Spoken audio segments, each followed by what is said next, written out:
ദൈവത്തിൻ്റെ അതിപരിശുദ്ധ നാമം മഹത്വപ്പെടുമാറാകട്ടെ. നമ്മളിന്ന് വായിക്കുന്നത് അപ്പോസ്തലനായ പൗലോസ് ലിഹ ഗലാത്യർക്ക് എഴുതിയ ലേഖനം 5-ാം അധ്യായം 22-23 വാക്യങ്ങൾ. എന്നാൽ ആത്മാവിൻ്റെ ഫലങ്ങൾ സ്നേഹം, ആനന്ദം, സമാധാനം, ക്ഷമ, ദയ, നന്മ, വിശ്വസ്തത, സൗമ്യത, ആത്മസംയമനം. പരിശുദ്ധ തൃത്യേക ദൈവത്തിന് സ്തുതി.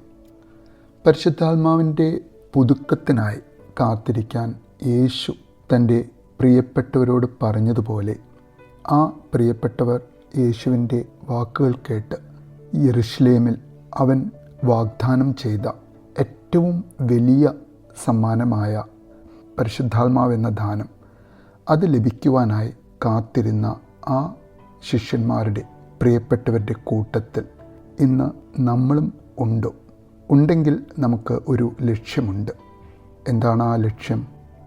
ഉണ്ടുറങ്ങി ഇരുട്ടി വെളുത്ത് എന്നും ചെയ്യുന്ന വേലകളും ക്രിയകളും ചെയ്ത് വെറുതെ അങ്ങനെ ജീവിതം തള്ളി നീക്കാനാണോ, അതോ ജീവിതത്തിൽ പുതിയ അർത്ഥങ്ങളും മാനങ്ങളും പുതിയ ഉയരങ്ങളും താണ്ടണം എന്ന ആഗ്രഹം നമ്മിലുണ്ടെങ്കിൽ തീർച്ചയായും ഈ ദിവസങ്ങൾ വളരെ വേണ്ടപ്പെട്ടതാണ്. കാരണം നമ്മുടെ ജീവിതം മറ്റുള്ളവർക്കൊരു പ്രകാശമായി മാറ്റുന്നവൻ നമ്മിൽ കൂടുതൽ ശക്തിയോടെ വ്യാപരിക്കുവാൻ ഈ ദിവസങ്ങൾ മുഖാന്തരമാകുന്നു.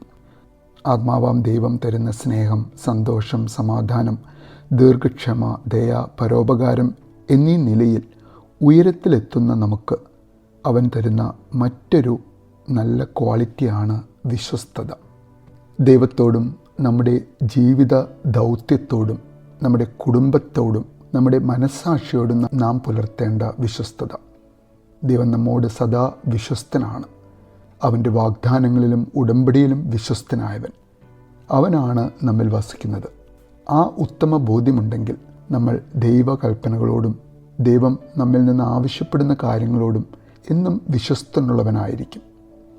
ആ വിശ്വസ്തത നമ്മെ ആശ്രയിക്കാൻ പറ്റുന്ന, സ്നേഹിക്കാൻ പറ്റുന്ന, വിശ്വസിക്കുവാൻ പറ്റുന്ന ഒരു വ്യക്തിയായി തീർക്കും.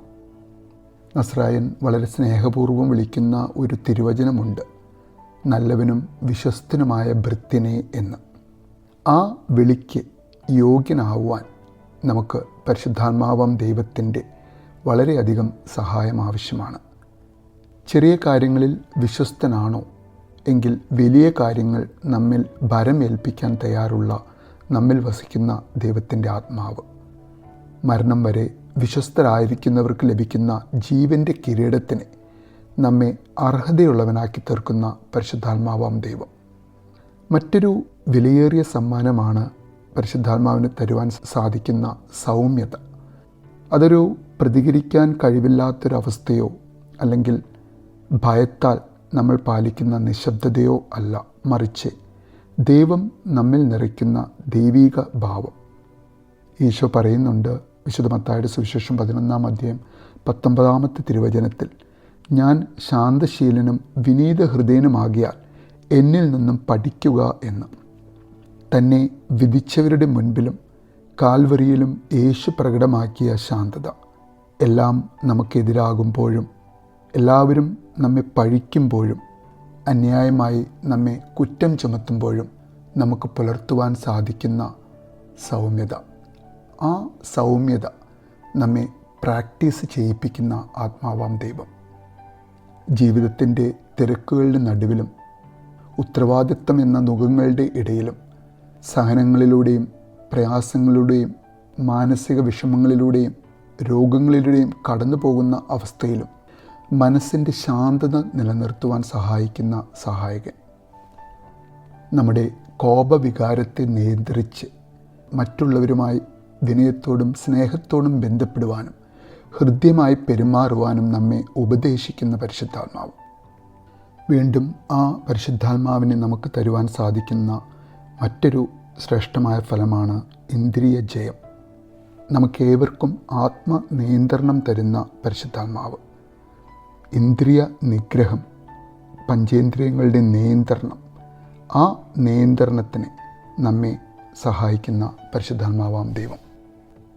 അങ്ങനെ ഈ ദിവസങ്ങളുടെ കാത്തിരിപ്പ് നമ്മിൽ വ്യാപരിക്കുവാൻ ആഗ്രഹിക്കുന്ന നമ്മെ പുതുക്കുവാൻ ആഗ്രഹിക്കുന്ന പരിശുദ്ധാത്മാവ് മാനുഷിക നന്മകളുടെ ഉടമയായി, അനുകമ്പയും സ്നേഹപൂർണ്ണമുള്ള പെരുമാറ്റത്തിനുടമയായി, നീതിയും നന്മയും നിറഞ്ഞ പ്രവൃത്തികളുടെ ഉടമയായി, നമ്മുടെ ആഗ്രഹങ്ങളെ നിയന്ത്രിച്ച് ആത്മശക്തിയിൽ ദൈവത്തോടും നമ്മുടെ സഹവാസികളോടും വിശ്വസ്തനായി ജീവിക്കുവാൻ ദൈവം നമ്മെ സഹായിക്കട്ടെ എന്ന് പ്രാർത്ഥിക്കുന്നു. നല്ലൊരു ദിവസം നേരുന്നു.